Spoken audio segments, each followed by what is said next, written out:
Hello there. Don, hello. How are you, sir? I am very well, thank you. Well, this is such a pleasure, my friend. You've been doing a lot of interviews. I looked at the slots and I'm like, Don's. I don't know what else you'd have time to do with your day, man. Now, I have no time left to do with my day, but I have plenty of other days, believe me. Well, you know what? And that's a good thing, right, my friend? Because here we are, and it's been just such a crazy year, and Yeah. we're we're just trying to kind of to band together and get through this thing. What's the last year been like for you, just in a nutshell? Well, I've had a blast. Um, I've gotten my YouTube channel started. I've written a bunch of new songs for a new album. I've put a lot of programming on the channel, things about like how to play the guitar and how I sing with the guitar, how to play the five-string banjo, the long neck five-string banjo. I have a lot of information about that, which I wanted to pass on in case someday somebody wants to know about that, because mostly people think about Scruggs style. They don't really know about the folk style banjo. I put that on there. A lot of different things where I did one thing for Martin Guitars, which was a jam, where I play and sing and all kinds of stuff, and I think probably more people know about me personally now than they ever have in 50 years because I've Yeah. exposed myself that way, and they know who I am now. Well, everybody definitely knows you, and what a wonderful just lineage you have. As of tomorrow, it is the 62nd anniversary of what you coined the day the music died, the plane crash in Iowa, of course, that took the lives of Buddy Holly, Richie Valens, and the Big Bopper. So talk about just kind of obviously you became synonymous with that event because of the song American Pie that you wrote, but what was your kind of emotions like, and what kind of a fan of of music were you in 1959 when this happened? Well, that's an interesting question, and could I take a little time to answer that because I want to paint a little bit of a picture for you. America was a very conservative country in those days. It was a white country. It was a Christian country. Um, it was a proper country. You even see baseball games. Back in 1959, everybody has a hat and a coat and tie on, and the women are dressed, a certain way. Um, so there were rules, and people had been through the Depression and through World War II, and there were a ton of kids that came out of that return of all the soldiers home. They started having families. And the word teenager actually was coined because there were so many kids in their teens. That was not a word that was applied to previous generations of young people ever. It was only in the 50s. And rock and roll was a kid's music. It was not a grown-up music. It was not music for grown-ups. It was music for teenagers. It was not taken seriously by grown-ups or by the arts, if you will, even. It was kids' music. And Fender guitars were for kids. So we had our own thing, and we didn't have any money. You had to work a lot to get a dollar or to get $5 or $2. The only time you got money was at Christmas. You might end up with $10. Right. So, and if you shoveled snow on a bad day, where there'd be a foot and a half of snow, you'd shovel out driveways, you get a dollar, and you do maybe 10 of those, with your buddy, maybe 15. You take you all afternoon, you go home and just die in the tub, and but you'd have $10, which is a huge amount of money. So our album cost about $3. So my first album, I remember, was Buddy Holly, the Buddy Holly album, one with him on the cover just alone called Buddy Holly. The second one was the Chirping Crickets, and that Mm. was the one that that one, and the next one was an Everly Brothers, the fabulous style of the Everly Brothers, which had Till I Kissed You on it. And those three albums were it. That's all I had. And so, the focus of my little mind and my young mind on this music was incredibly intense. Listening to these things and over and over. And that's something that I did. That's why I'm different from other people because I'm a musician and a songwriter. I would listen to a record 100 times, and drive everybody in my house bananas. Not again. You're going to hear that one more time. Yes. And I hear something else every time I listen to it. So that's what got me started wanting to make records later on. I had to do that. That was what happened, and that was the focus. Just those three albums, pretty much. And so when I, delivered this paper and saw that he'd been killed along with Richie Valens, who I liked very much, and the Big Bopper, who I also enjoyed, it was devastating. It really was.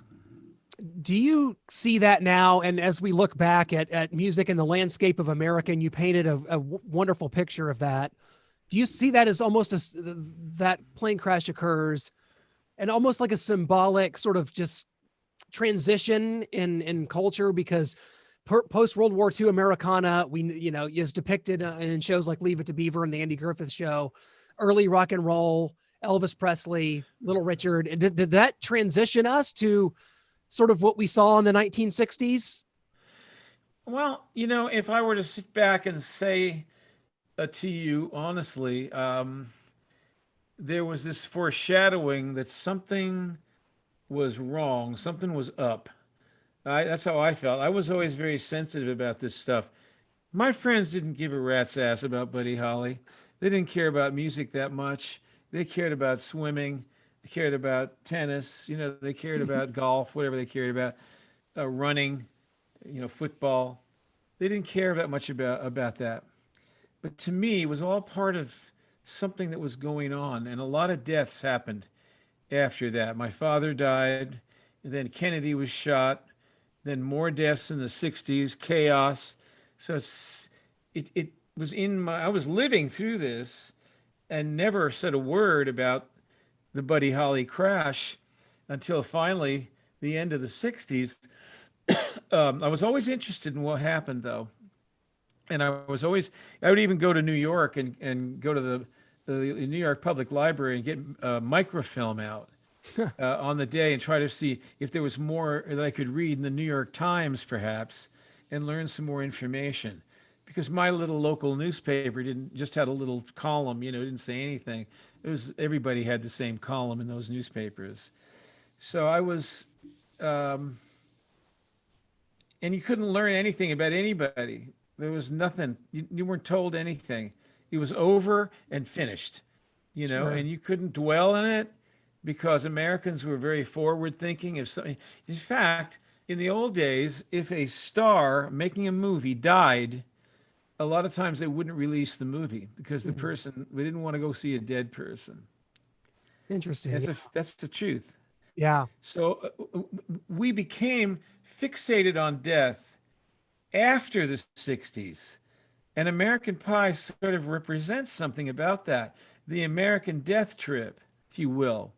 Everybody's focused now on death and dying and looking backwards and all this stuff. It wasn't the America of 1959. So that's my little remarks about that. So you put that in context a little bit. I appreciate that. And the song itself, of course, you're celebrating the 50th anniversary, and talk about the new version that you have done with Home Free, because I think it's tremendous, and it's great to have a fresh take on this iconic song. It's been covered by so many artists over the years, but why? I mean, is this a deal where they wanted to do this with you? It's your 50th anniversary. How did this kind of come about? My manager, Kurt Webster, suggested it and told them because they had done something with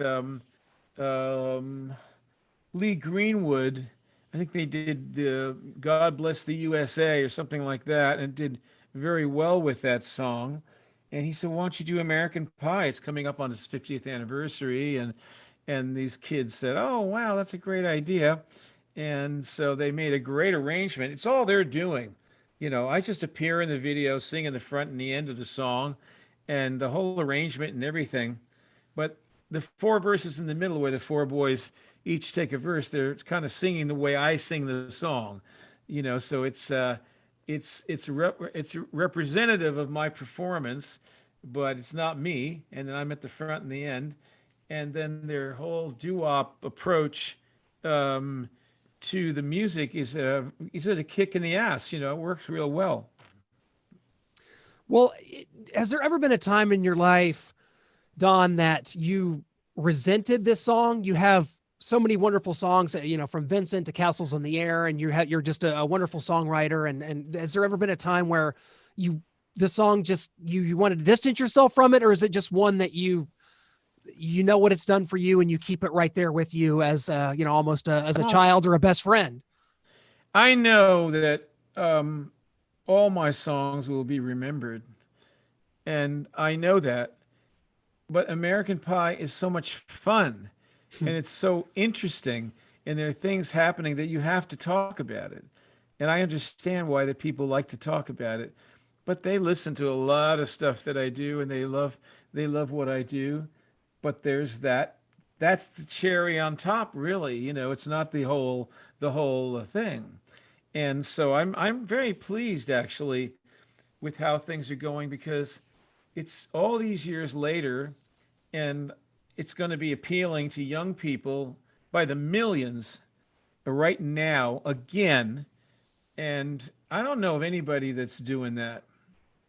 I just don't. Yeah. Most of the older music is older people's music, and it doesn't filter down. But young people are looking for everything everywhere. They're not just stuck on You're right. these. So they want to find out, because they're not happy with what they're hearing.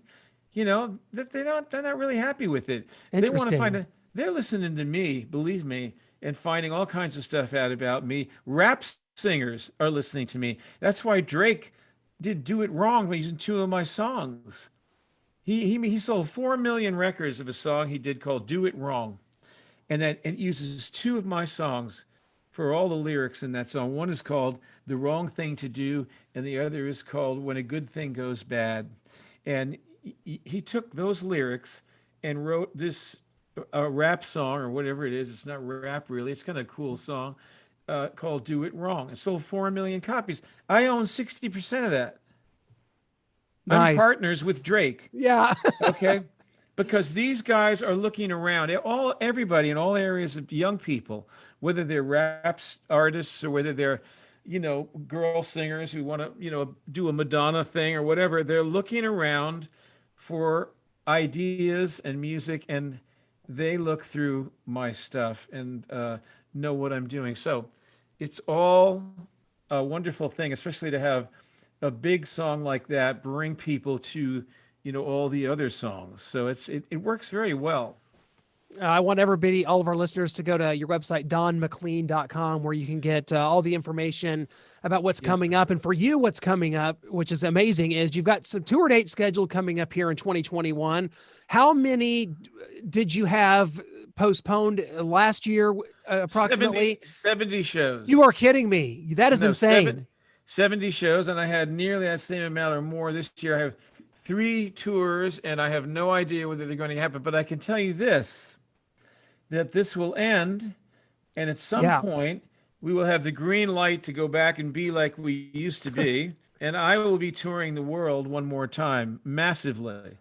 All right, I'll be on the road all the time, and I'm ready. We'll be ready to do that when that time comes, because I've gotten a lot of other business taken care of in this time that I've been home. So I have nothing that I have hanging. I've got it all going on now. Well, I am so excited for that and can't wait to see what 2021 brings. I know you have some dates up on the website, so no guarantees because we just don't know, but check those out on donmclean.com. But Don, I know I see that you've got a Rock Legends cruise on there, and that's for 2022, so it'll be off in the distance. But have you done those before, and how No, I much fun? never Much have. fun.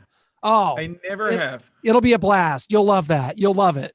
Well, I'm sure my girlfriend will love it too. So we're gonna have a blast. That's so great, and I'm just so happy to see you and what you've done and your lineage still out there in the forefront. And you're so right what you say, because I'm around teenage kids all the time, and they're doing deep dives on stuff because of YouTube and because of other Yeah. avenues. Isn't that cool that's out there for them? What they're hungry, for this. Yeah.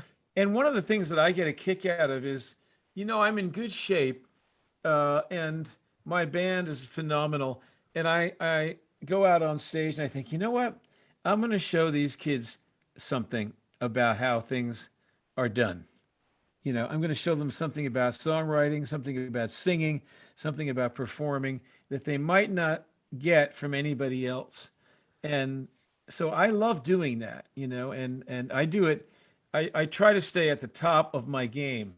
I have very high standards, and I sing every day while I'm home here. And, I'm ready to go at any time. Well, I absolutely. And before we let you go, I do have to ask you about 2004. You were inducted into the Songwriters Hall of Fame.